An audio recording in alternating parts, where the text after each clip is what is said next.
Birthday to me. आजकल मामू हर किसी के बर्थडे में होते हैं। Happy birthday dear sir. हम ये खिलाएंगे। नहीं पहले काटना है। उसको काटना भी नहीं आता। तो मामू जैसे बच्चे नहीं होते छोटे, वो केक खराब कर देते हैं जो।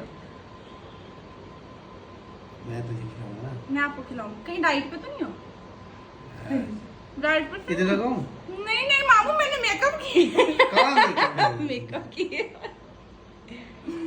इधर लगा नहीं। हाथ धोए मैंने, ठीक है ना? आज बहन मैं आऊंगी।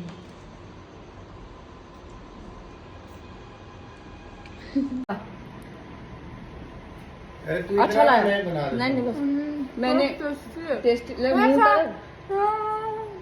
इसका बेचारी का आया नहीं तो। जिसका बर्थडे था उसका आ रहा है बोल के। बैठ तू रहने दे।